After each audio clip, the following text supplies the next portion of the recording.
Salut tout le monde, tout en vous recommandant de continuer l'auto-évaluation, c'est-à-dire une démarche qui consiste à voir à quel niveau vous vous trouvez par rapport aux thèmes qui nous sont proposés pendant ce carême, en commençant par le mercredi des cendres. Aujourd'hui, on va s'arrêter sur Moïse, qui est le personnage central dans la première lecture. Moïse, c'est quelqu'un de spécial qui avait reçu de la part de Dieu une mission spéciale aussi, de pouvoir sortir le peuple d'Israël de l'Égypte où il vivait comme esclave, afin de le conduire à la terre promise, ce pays où coule le lait et le miel. Et pour bien parler de la vocation de Moïse, il faut toujours reculer un peu, voir comment il a vécu, dans quelles conditions il a vécu.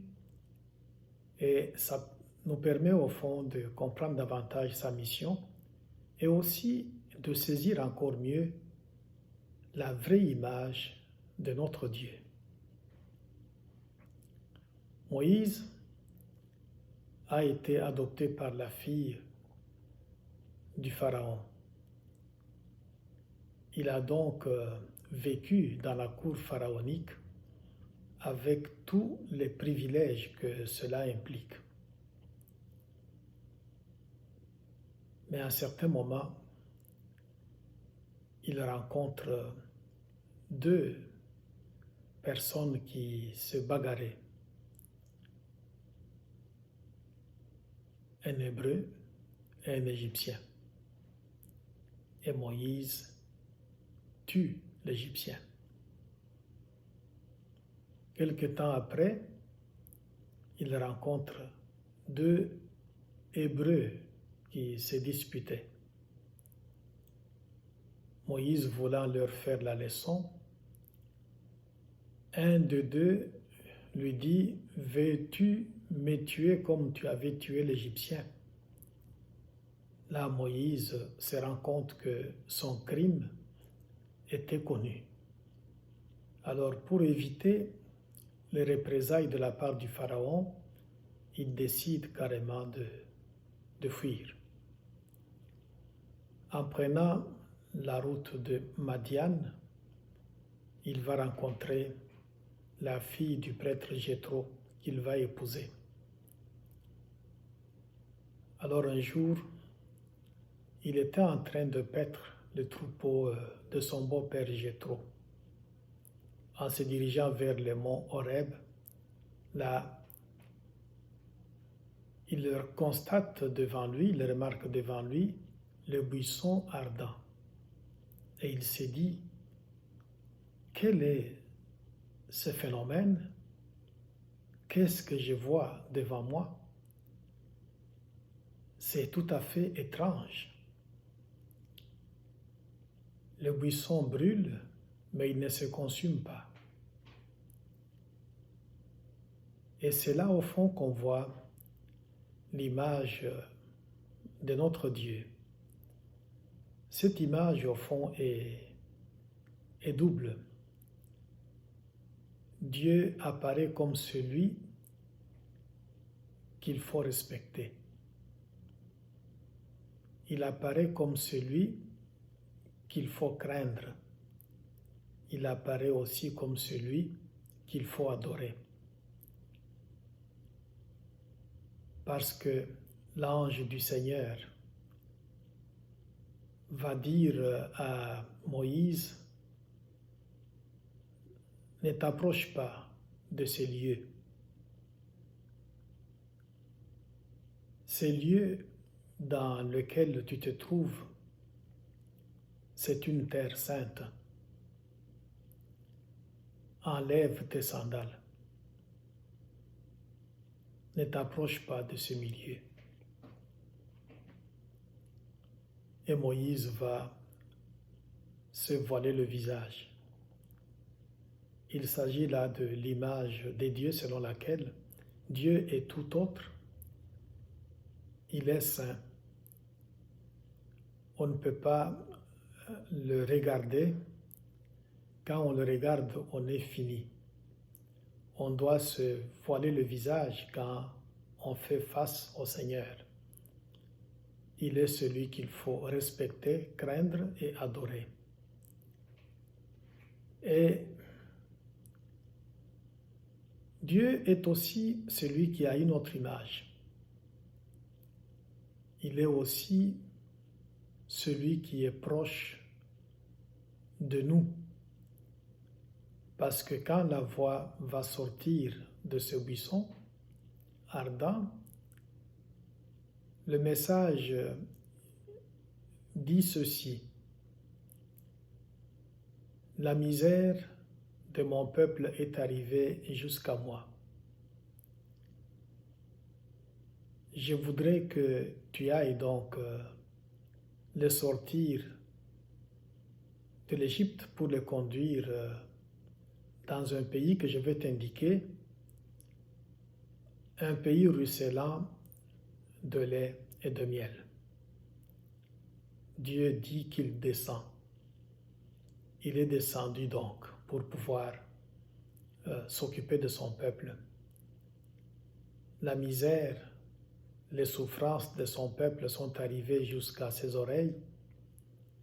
Il ne peut pas rester indifférent.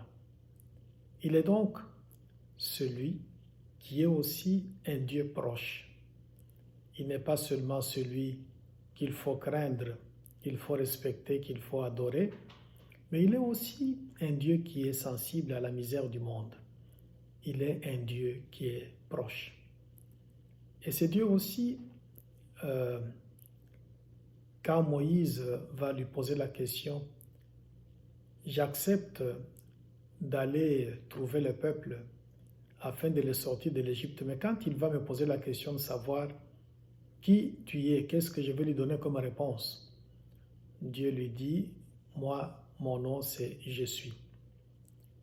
Donc, je serai celui qui serai. Je ne suis pas un Dieu qui va sortir un peuple de quelque part pour finalement le laisser à son propre sort. Je serai celui qui serait toujours là. Je suis un Dieu qui est proche, qui est sensible à la misère de mon peuple. Notre Dieu s'est donc défini de cette façon-là. À travers donc le buisson ardent, le feu qui représente Dieu, ces feux-là ne consument pas le buisson. Dieu est au milieu de nous, pas comme quelqu'un qui nous consume, mais comme celui qui nous réchauffe, comme celui qui est au milieu de nous, mais qui nous protège, celui qui est sensible à notre misère et qui est au milieu de nous comme celui qui nous aime, qui ne nous consume pas du tout. Et quand Dieu parle donc à Moïse à travers le buisson ardent, non seulement il dit qu'il est « Je suis », mais il est aussi le Dieu de nos pères, le Dieu d'Abraham, d'Isaac et de Jacob. Il y a là plusieurs générations. Si Dieu est le Dieu de nos pères, s'il est aussi le Dieu d'Abraham, le Dieu d'Isaac, le Dieu de Jacob, ça signifie au fond qu'il est un Dieu fidèle. Parce que il est resté un Dieu qui aime, et de génération en génération. Il est un Dieu fidèle. Sa fidélité ne s'est pas arrêtée juste au niveau de nos pères. Sa fidélité est allée au niveau d'Abraham, au niveau d'Isaac et au niveau de Jacob. C'est donc un Dieu fidèle qui tient toujours à son bout de l'alliance. dans cette alliance,